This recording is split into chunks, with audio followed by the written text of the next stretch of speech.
All right, so here we go. You're about to take a glimpse into the chaos called PCT Packout. So in this bag you see right here, this is my Gregory Zulu 55 that I'm taking with me. I know a bunch of you that may be watching this say, oh, you just got that. I don't just get it. All my gear, I leave the tags on. I like to have them fall off naturally. Don't worry, I pick them up when they fall. I keep them in zippers and stuff tucked in there. So this bag has been on parts of the PCT with me here in Washington and up and down some big volcanoes here that we do a lot of hikes on. So anyways, this is 55 liters. So I've got it lined with my, what we call a trash compactor bag. Nice 3 millimeters, I believe. And everything you see up on this table has to go into that bag.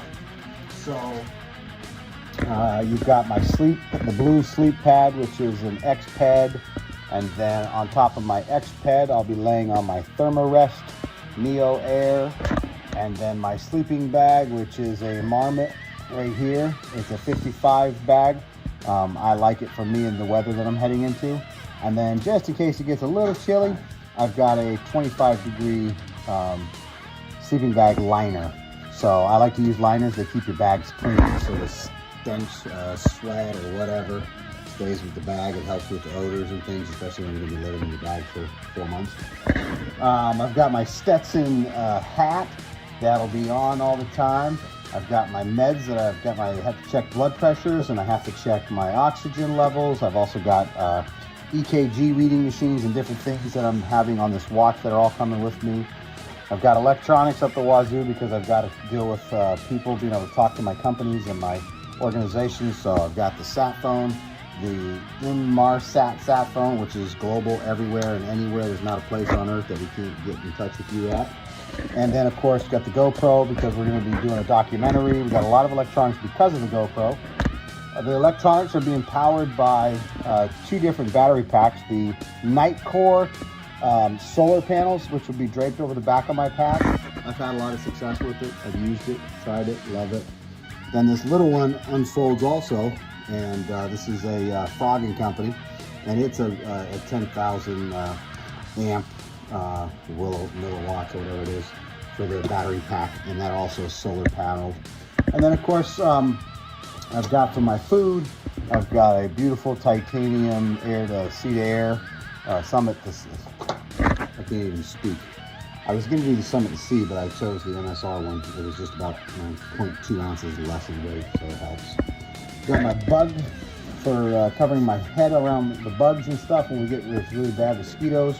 I've got the Nightcore rechargeable, so I can charge it from no batteries needed, just charge it up. I use and prefer the Jetboil, and then of course you got to have your deuce. This is the Deuce number 2 trowel. So this is what you use to dig your holes to poop in, because you got to bury it all.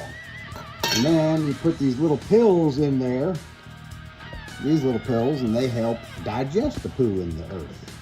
And then when you need to clean yourself, you just pop off one of these little tiny things that looks like a Tums.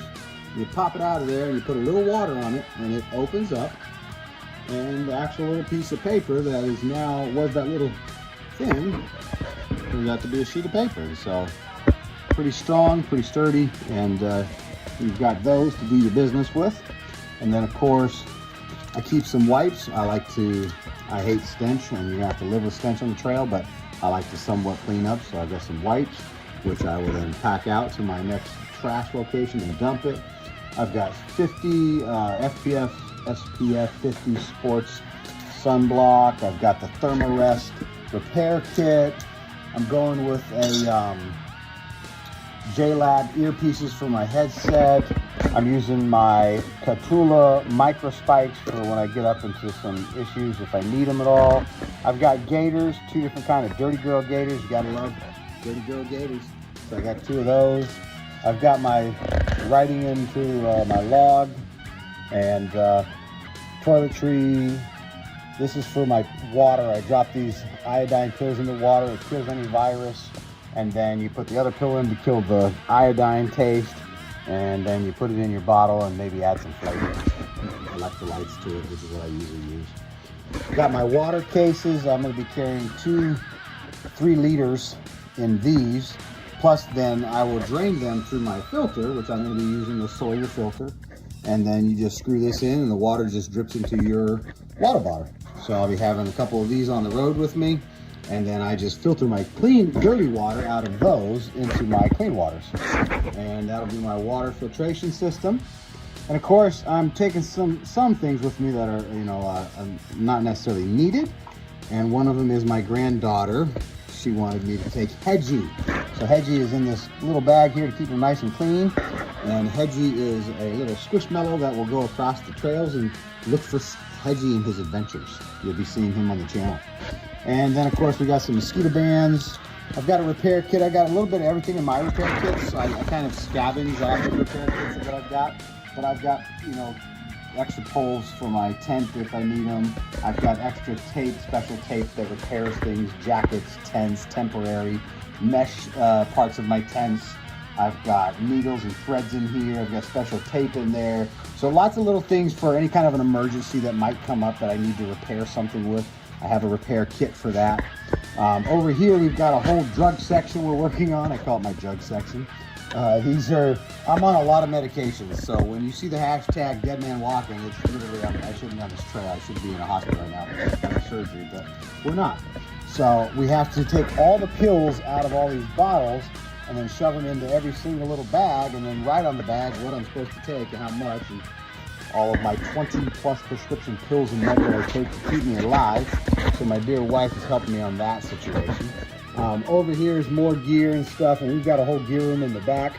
But what we're doing is I fly out in the morning about 5 a.m., go down to California, and I'll be hiking from right down here, where my finger is at, on the Pacific Crest Trail at the U.S.-Mexican border. And I will walk all the way up the mountain ranges, right on the top of all the mountains, skating through Southern California, then through the Mojave Desert, then hitting the Sierra Range, all the way up here. When I get to Mount Whitney, my climbing partners Brian and Timmy will come down and meet me, and we'll summit the tallest mountain, 14,505 feet in the continental 48.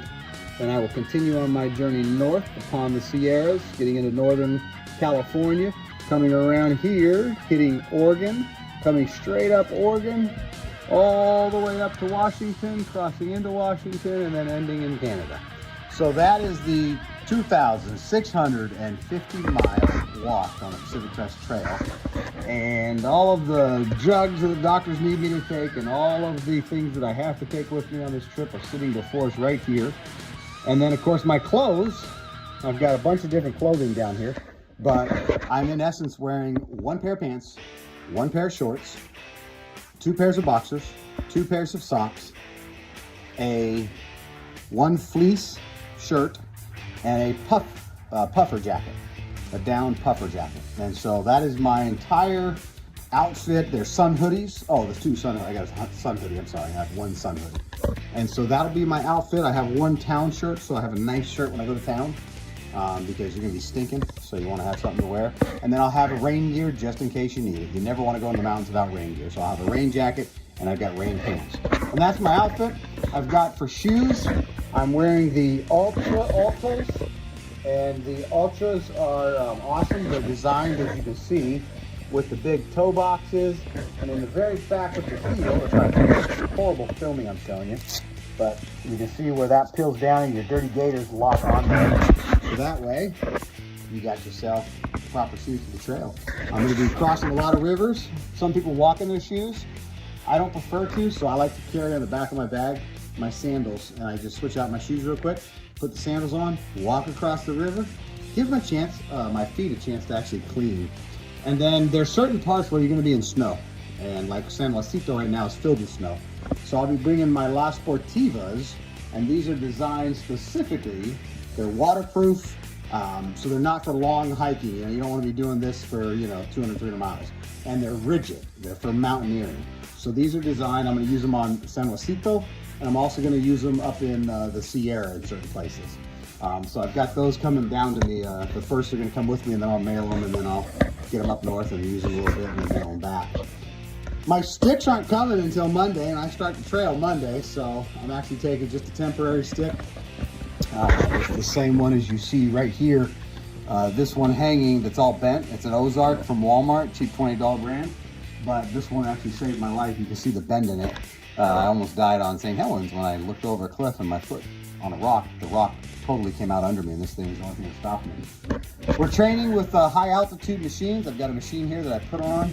And down below here, there's a big, huge machine that simulates the oxygen as low as up to 22,000 feet in the air. So when I go up to all these big volcanoes, for us, it's no biggie. We're used to the, the acclimatization.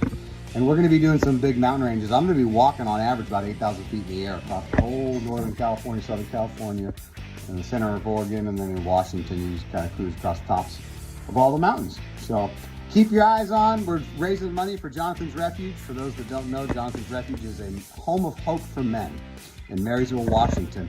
We're building a big project this year. It's gonna cost us just at $1 million to purchase the land and a house to be able to house up to 50 men on the property coming out of prison, off the street, and out of addiction. If you don't want them robbing you, if you don't want them sleeping on your streets, if you don't want them out there banging and doing all those things that they're doing, donate to me. I'm making a difference with our organization. My wife and me have an outfit that has got a 0% recidivism rate. We haven't lost one back to prison yet. Now, I know that one number won't stay there forever. It's been there for a couple years now, but it's not gonna stay there. The odds are it can go up. But we fight daily to keep it at 0 because we have a great program. So help us change the community at large here in Washington. Donate whatever you can, $250, $2,500, $25,000. We sure could use any amount that you can to help us reach our $1 million goal as I walk 2,650 miles on the Pacific Crest Trail. Take care, guys. Be blessed.